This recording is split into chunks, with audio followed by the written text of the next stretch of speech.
Welcome to another edition of the Cardinals podcast here on stlsportspage.com. Rob Rains with you, joined here on our studio set by Mike Rains. He and his brother BJ were with us here on our pre-Christmas edition of the Cardinal podcast and did such a great job. We've invited him back for a repeat appearance. Mike, good afternoon. Yeah, I'm glad I made it back. I don't know if I would get that or not. Oh, you're welcome anytime here on the program. Trying a little bit of a new technology set here, so hopefully everybody sees how it works there. That we're actually in different locations, but streaming here to be able to get that done. So a lot of things going on with the Cardinals. Obviously, to start off with some breaking news right off the bat here on Thursday afternoon. And knew the deadline was coming for arbitration, exchange of numbers. The Cardinals have announced that they've reached agreement on one-year contracts with all but one of the players who were eligible for arbitration before today's deadline, and that's outfielder Tommy Edman. They could not come to an agreement with Edman on a one-year deal, so they will have to exchange the figures, and the Cardinals have said that means that they will end up going to a hearing. They don't have to. They can still get a deal done between now and whenever the hearing is scheduled, usually sometime in the spring, but they did get agreements with Ryan Helsley, Dylan Carlson, John King, JoJo Romero, and Mr. Kettery's the new reliever that they just picked up from Tampa Bay. So probably all in all about what they expected to do. So that'll be good as the business of baseball kind of goes on. And I know, Mike, one of the things that we know the calendar's flipped to 2024 when we get to this weekend and find out that the winter warm-up is getting underway down at the ballpark. The two things we know every year that happen are winter warm-up becomes the coldest weekend of the year. So it's always the way it happens. So but it should be a good time down at the ballpark. You don't need a farmer's almanac for to pick which day is going to be the coldest day in January. Just look and see what 3 days the winter warm-up's coming up, because we're talking about 0-degree temperatures on Sunday and Monday. So everybody hopefully would bundle up and stay warm. At least it's indoors. At least you don't have to be standing around outside. The one bit of surprising when you look at the winter warm-up is some of the names that are not there. You know, you wonder why Arenado's not there, or Goldschmidt's just signing pre-signed baseballs. So not trying to read into it too much, but just, kind of an odd thing that some of the bigger names aren't there.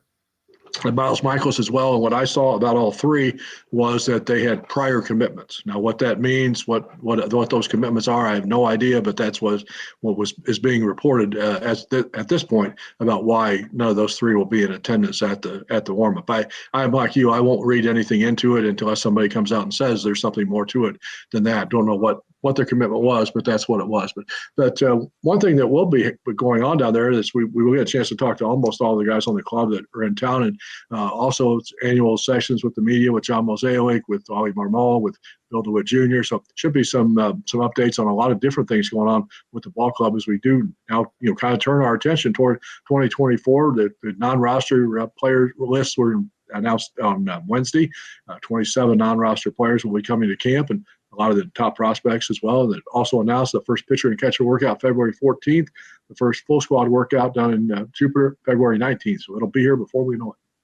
And probably not safe to assume anything done and said, but in the comments that Witt has made recently, it seems like this is probably the roster that we're going with for the season, crazy unforeseen circumstances, but we're probably pretty well set with where we're going to be, I would think, at this point.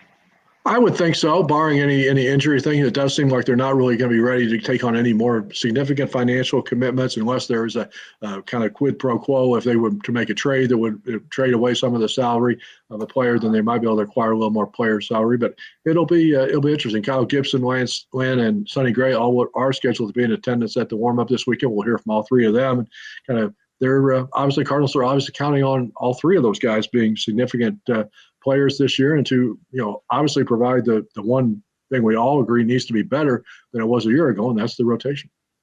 And I think if you're looking at the rotation compared to last year, we had 3 or 4 guys that fell in that 4 or 5 range, and now with Michaelis, Lynn, Gibson, you probably have 3 guys that fall in that number 3 range. So you're not as top heavy, but this year, but you're not as bottom heavy as last year. So I think positive things to look forward to. You've also got 3 guys that pitch deeper into games in the 3 new guys than any guy we've had last year. So that's a good thing to look forward to, which should save some help on the bullpen. One thing I'm looking forward to is we chat with Mike Rains here about Cardinal baseball, the winter warm-up coming up this weekend at the ballpark, about how we kind of turn our attention toward 2024 and the start of spring training. We should get some injury updates on players. I was curious to see how Brendan Donovan's arm is recovering. I know he's been working out all winter down in Jupiter, as well as Edman has had underwent surgery on his wrist. We found that out recently, so we'll get kind of some reports on how both those guys are doing, because I think they're both two key players and two central figures that this club has to count on, and to count on them to be star players this year. As we sit here today, we need to know the injury updates. Edmund is probably your starting center fielder going into the season, and Donovan is probably to some point of a DH or second baseman, depending on who's pitching for the other team. Correct. I would say that's true. Yeah. He's definitely going to be a regular player. It's just what his role is going to be. And he's still going to bounce all over the field, I think. But, it's interesting as you look at this ball club, you can also kind of look at the chances for them to be better than they were a year ago. And it's interesting that some of the odds in Las Vegas for the total win total for the season I saw just come out recently, and the Cardinals pegged is at 84.5 wins for 2024. And it's interesting because when I was making my notes for this podcast, before I saw that information, I'd already written down 85 wins for this team, which would be better than it was a year ago, but I don't think it's probably as good as everybody wants it to be. Yeah, but when you think of the point of 85 wins, you don't really, you've got, of these pitchers you have in your lineup right now, you've probably got a handful of them that can get you somewhere between 12 and 15 wins at a minimum, right? So then you're looking at, right now probably Matt's as your 5, and, a little bit more solid bullpen, hopefully a few less walks. So, I don't think 85 is out of the question for this team at all. And in the division they're playing in, 85 is probably going to put them right there at the top. They were tied with the Cubs at 84.5 wins as the projected division winner. So I think that, but there again, it gets back to the argument that, not that you and I have had, but a lot of people do have about how you want to build this ball club. And I think that's one of the things that's fundamental to the discussion about the Cardinals and the moves that they make is their kind of pattern, if you want to call it that, for the last several years has been that they want to have a club that's good enough to win the division and then take your chances on the playoffs, because they always say the playoffs are a crapshoot. And I think the fans are tired of that. I think the fans want to have a club that they say, we can going into the season, we have a team that could win the World Series. But to do that, you're going to have to spend a lot more money. I think the fans also, and I think that was the frustrating part of this offseason.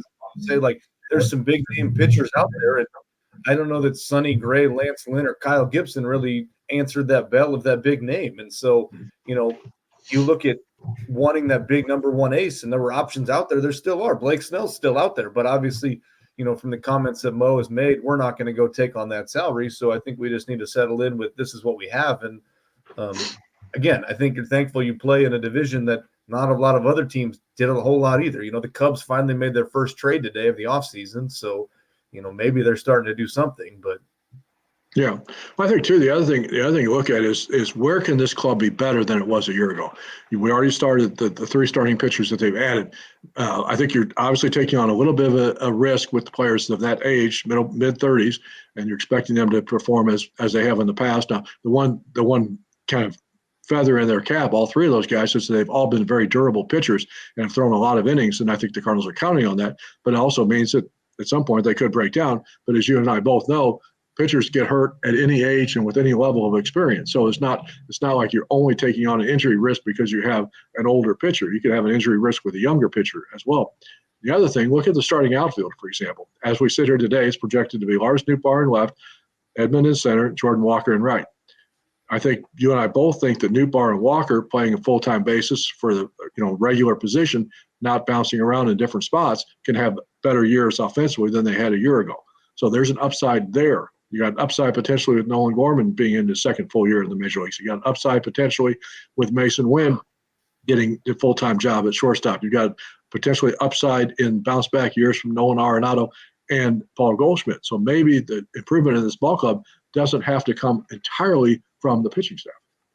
And the other big thing is the health of a lot of these things, right? So the defense last year was one of the biggest struggles. That is usually a surprising point for the Cardinals because that's not a problem for them. But I think, as we've talked about, too much from moving guys around, and they just need to be stuck in their position and stay there, and they'll become a lot better at that position. I think the other thing, when you look at the pitching staff too, is a full season out of Ryan Helsley. What is that going to look like if he stays healthy at the back end of the bullpen there, right? You had Jordan Hicks that was out for a while last year, and you've replaced him with Andrew Kitteridge and a couple other guys like that. So, is the back end of the 7th, 8th, and 9th finally healthy to help you too? Correct. I would agree. Busy with Mike Rains here as we talk about Cardinal baseball pre-winter warm-up edition.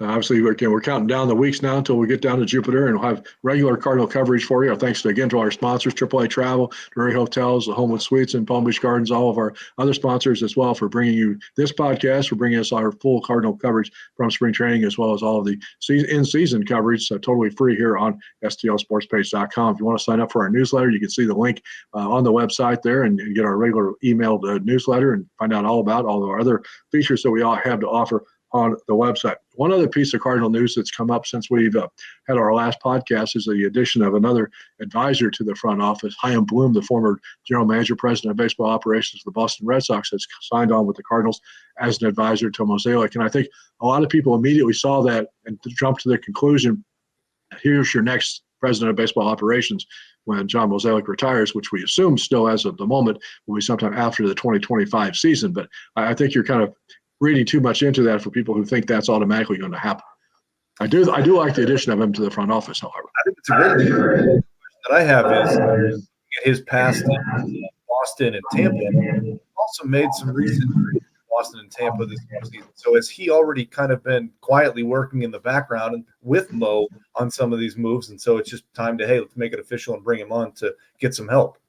Yeah, I don't doubt that the Mo ask him about, hey, what do you think of this guy? What do you think of that guy? And I think that's going to primarily be his role going forward, at least right now in the season. He's not moving to St. Louis. It's a part what is told to us to be a part-time role. He's going to continue to live in the Boston area. I know he's going to be at spring training. I know he's going to probably also be floating around to see some of the Cardinal minor league games during the course of the season, get some eyes on different players, and I suspect he'll be monitoring the big league club as well. And anytime the Cardinals want to make a possibility of making a trade this summer, I'm sure they're going to pick his phone up and say, hey, can you go watch this guy for a couple of days? We're thinking about trading for him. Let's get your opinion. So I think it'll be a valuable resource that they haven't had. And the interesting thing is, one of the things that happened with the Cardinals during COVID is they used to have a lot of what they called special assistants to Mosaic. A lot of them were former players like Ryan Franklin, Isringhausen was one of those guys. So they Chris Carpenter was one that they could use as resources. Well, they cut out a lot of those positions during COVID and really had never replaced them. But this winter now they've added 3 guys who have that title of a special assistant to Mosaic. One, we all know, Yadier Molina. It'll be interesting to see what his role turns out to be this year. And then Joe McEwing, who was the bench coach a year ago, has now moved into the front office in that advisory role. So I think it's going to be interesting how all 3 of those guys are used and what impact they have on the decisions that are made with this ball club during the course of this season. I think they're all still works in progress. I don't think we know what exactly all of them are going to be doing yet. And I think that the biggest key there, I think, is having Yadi around with Wilson to be able to give him some help. I think one of the biggest downfalls last year was the whole how they handled the Wilson Contreras thing. And, Jack Flaherty just recently came out on a different podcast and said how it was his fault that Wilson got blamed for it. And, he kind of took some ownership in that. And, having Wilson just locked into the catcher role and left alone, if he can get back to that 30 home run guy offensively, as well as handling the pitchers a little bit better, I think that makes a big difference too, because Wilson becomes that protection behind Arenado in the lineup that they didn't have last year, and that becomes a huge piece. And he's also going to be probably even a more important player on this club this year than he was a year ago, because you don't have Andrew Kisner as your backup catcher. You've lost that security blanket that the pitchers knew him, had worked with him in the past. Now you're counting on Ivan Herrera to be the backup catcher. Well, we all know that there's still sometimes a little bit of questions about Contreras' work behind the plate. Offensively, very good season, and I think will probably even be better. He's another guy that should be better this year offensively than was a year ago. But is Herrera ready to be the regular backup catcher, and how much work is he going to get is another question to watch with this club. If this team stays healthy and produces like they should offensively, they've got a lot of lineup flexibility, because there's a lot of guys you could put in a lot of different spots depending on the protection for Arenado, be it, Jordan Walker, be it Gorman, be it Wilson Contreras. I think there's a lot of options there. One of the things we're looking forward to is spring training, and we mentioned it earlier in the podcast as we get ready to wrap this up, is that I think one of the most interesting things about the spring is always a chance to watch some of the young players. And with the 27 non-roster invitations that the Cardinals have sent out to the to players that were not on the 40-man roster, you've got almost all of their top prospects who are not on the 40-man roster who are going to be in camp. You've got pitchers Dakota Roby and Tink Hence. You've got infielder Thomas Sagasi, the MVP of the Texas League. Of course, Roby and Sagasi came over in the Texas trade involving Montgomery last 1st of August. Then you've got Victor Scott II, who had tied for the minor league in the stolen bases, and I think it's going to be somebody that you really need to watch closely. Saw him in the Arizona Fall League as well. He's going to be in camp there. You got from the former round draft picks, McGreevy, Turpey going to be there, Graceffo's going to be there. So they've got a lot of interesting guys in the mix who are non-roster players. It's going to be fun to watch this spring. I think the two guys they got Montgomery in that trade are huge and were a lot better than what they thought they were probably going to get. And so I think that'll be an interesting spring training for a lot of fans to be able to get to see them up close for the first time and see how well some of these guys present. And, Tink Hence is only 21 years old and blowing away guys and moving right through the ranks. So it's only a matter of time before he's here in this rotation and helping solidify, some more innings from younger arms. And I suspect that's what the Cardinals are kind of counting on with these additions that they made to the rotation this year. All three Greg got a 3-year deal, but Gibson and Lynn 1-year deals with an option for a second year. So maybe if some of these young guys show that they're ready to go, then they fit right into that mix. So, but again, it'll be an interesting some weekend here at the ballpark. There'll be sessions with all those guys, Mo and company, and we'll get insight from all of them. So you can look for our full coverage of the winter warm-up here on STLSportsPage.com all weekend as we get closer to the start of spring training. Mike, thanks for joining us today. Have a good day, everybody, and enjoy the warm-up and stay warm. And we'll report to everybody again real soon on the next edition of the Cardinal Podcast. This is Rob Raines reporting.